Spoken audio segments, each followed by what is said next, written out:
um alô para o irmão Diógenes Mesquita. Glória a Deus, irmão Diógenes, pela sua vida. Que Deus esteja abençoando também você e a sua família.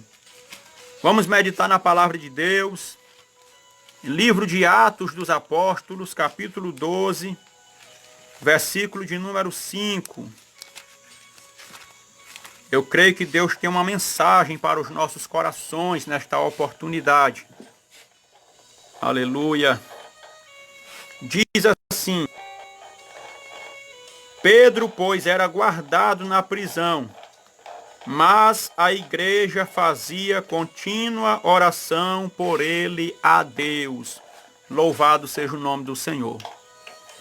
Queridos irmãos, nesta oportunidade, nós vamos estar falando um pouco a respeito de oração. Quero mandar um alô aí para minha prima, Aldeane Araújo, a paz do Senhor, que mora em São Paulo. Deus esteja abençoando a sua vida e também a sua família. O irmão Jorge que está dizendo que é de Matões. Então um alô para você e para todos que estiverem aí nos acompanhando. Glória a Deus. Amados irmãos, queridos ouvintes aqui da palavra do Senhor nosso Deus, nós estamos aqui diante de uma narrativa bíblica onde nós podemos perceber que estava acontecendo uma grande perseguição contra a igreja primitiva. Os crentes aqui desta época estavam sendo grandemente perseguidos por Herodes, pelas autoridades da época, simplesmente por uma razão, de que a igreja estava crescendo, o número de crentes estava se multiplicando, o evangelho estava sendo pregado em todas as partes, em toda a região, e isto aí começou a trazer uma certa revolta no coração do inimigo. Nós sabemos que sempre quando a igreja de Deus está avançando, quando o trabalho está prosperando, quando a igreja está crescendo, quando está dando tudo certo e o nome de Deus está sendo glorificado, vai sendo suscitada uma certa revolta no coração do inimigo. E aqui nós percebemos que diante da revolta provocada no coração do inimigo por perceber que a igreja estava se multiplicando, observe só, a Bíblia diz que na primeira pregação do apóstolo Pedro, quase 3.000 almas foram salvas. Na segunda, quase 5.000 almas. E a Bíblia diz que todos os dias Deus acrescentava mais pessoas à igreja. Muita gente estava sendo alcançada pelo poder do evangelho. O apóstolo Paulo, ele disse bem claro, lá em Romanos, no capítulo 1, no versículo 16, porque eu não me envergonho do evangelho de Cristo, pois é o poder de Deus para a salvação de todo aquele que nele crê. Então nós sabemos que o evangelho é poder para alcançar vidas, para libertar vidas, para mudar o homem velho em uma nova criatura. Era isto que estava acontecendo aqui nessa época. Mas a Bíblia diz que Herodes, ele começou a perseguir os cristãos e principalmente os líderes da igreja. A Bíblia diz que ele matou Tiago e lançou Pedro na prisão. O objetivo de Herodes não era apenas lançar Pedro na prisão, era também tirar a vida de Pedro. Mas Pedro não morreu naqueles dias, primeiro, porque Deus estava guardando a vida de Pedro. E segundo, a Bíblia diz, porque era o dia dos pães asmos, era o dia da festa da Páscoa. E não era permitido alguém ser morto naqueles dias. Era preciso esperar a festa passar. E se você observar bem na palavra de Deus, você vai entender que a festa da Páscoa ela durava 7 dias. E é isto que eu acho interessante. Porque quando nós passamos a meditar a respeito de Pedro na prisão, nós ficamos pensando que isto aconteceu de um dia para o outro. mas já estava com 7 dias. Está aqui bem claro, no versículo de número 6, está escrito: e quando Herodes estava para o fazer comparecer, nessa mesma noite estava Pedro dormindo entre os soldados, ligado com 2 cadeias, e os guardas diante da porta guardavam a prisão. Observe que já estava praticamente com 7 dias que Pedro estava na prisão. Deus poderia muito bem ter livrado Pedro no primeiro dia, mas não. Deus deixou para livrar Pedro no último dia, porque algo importante estava acontecendo. Às vezes Deus ele não atende logo a sua petição, é porque ele está gostando de ver você na presença dele. Observe que a partir do momento que Pedro foi lançado na prisão, a Bíblia diz no versículo 5 que a igreja fazia contínua oração por ele a Deus. Deus poderia muito bem ter atendido a oração da igreja no primeiro dia, mas observe que Deus deixou para atender a oração da igreja no 7º dia, no último dia da festa da Páscoa. Por que que Deus demorou para atender? Porque Deus estava gostando de ver a igreja aos seus pés, a igreja clamando, a igreja buscando a face do Senhor. Por que, meus queridos irmãos? Porque às vezes nós não temos aquele hábito de estar sempre buscando a presença do Senhor. Muitos, infelizmente, só deixam para buscar quando a situação está difícil, quando o problema está batendo na porta. Mas Deus, ele não deseja que nós venhamos buscar a sua presença apenas em momento de dificuldade. Nós já precisamos ter em nossa vida, tanto em momento de bonança como em momento de dificuldade, o hábito da oração. A oração ela precisa ser um costume em nossas vidas. Então observe só, a Bíblia diz que a igreja fazia contínua oração por ele a Deus. A palavra contínua no grego ela nos traz 2 sentidos. O primeiro sentido é de insistência e o segundo sentido é de fervor. A igreja não estava na presença de Deus entre 4 paredes, calada, com medo de ser percebida pelas autoridades. Não, a Bíblia diz que a igreja buscava a Deus com insistência e com fervor.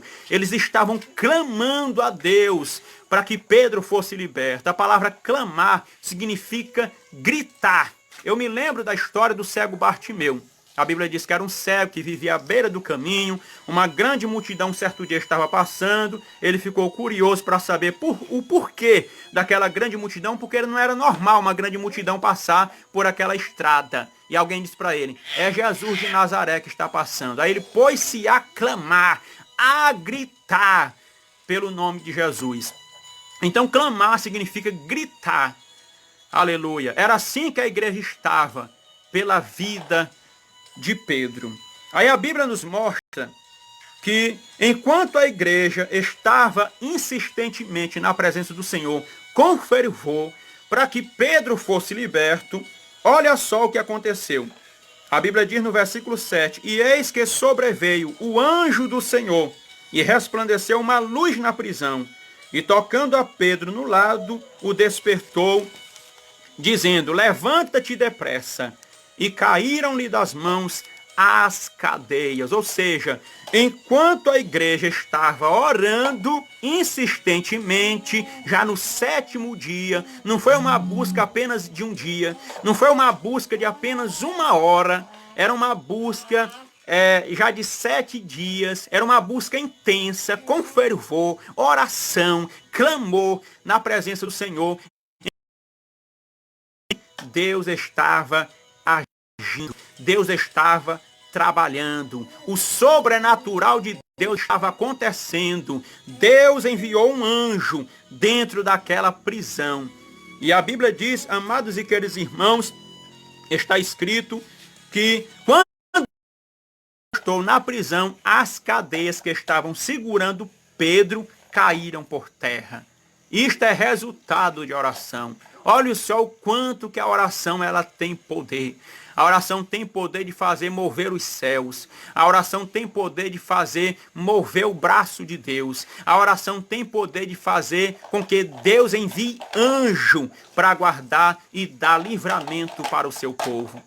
Irmãos, se nós soubéssemos o segredo por detrás de uma vida de oração, nós vivíamos constantemente na presença do Senhor, incansavelmente buscando a face de Deus em oração. Uma certa vez eu ouvi uma frase acerca de oração que diz assim: quem ora pouco tem pouco poder.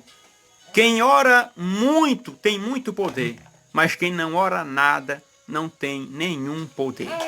Então, já dá para nós entendermos. A oração, ela nos faz nos aproximarmos mais da presença de Deus. A oração nos faz ter comunhão com Deus. A oração nos torna amigo de Deus. A oração, ela é poderosa. É importante nós vivermos constantemente em oração. Aleluia. Olha só, Deus deu vitória para Pedro. Qual era o propósito de Herodes? Era tirar a vida de Pedro. Mas por causa da atitude da igreja em ter dobrado os seus joelhos e clamado a Deus pela vida de Pedro, Pedro foi liberto. Pedro voltou para casa. Pedro se reuniu com os irmãos. Pedro continuou pregando a palavra de Deus por causa do poder da oração. Portanto, eu quero dizer para você que está à nossa escuta, talvez você possa estar passando por uma situação que para você é grande. Talvez você possa estar com a causa na justiça e para você parece que não tem jeito dessa causa ser resolvida. Talvez você possa estar diante de uma enfermidade que tem te maltratado, que tem tirado o teu sono, que tem provocado e causado angústia no teu coração. Mas sabe qual é o segredo para você vencer? Sabe qual é o segredo para você ter vitória? É orar, é buscar a presença de Deus. Não é fazer de conta que você vai orar, é buscar a presença de Deus de fato e de verdade. Porque quando nós buscamos, a vitória desce sobre as nossas vidas. Quando nós buscamos, Deus abre a porta. Quando nós buscamos, Deus envia a bênção.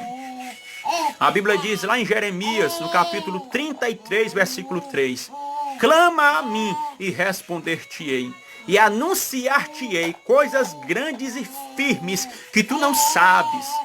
Lá em Jeremias 29, 13 diz: buscar-me-eis e me achareis, quando me buscardes de todo o vosso coração.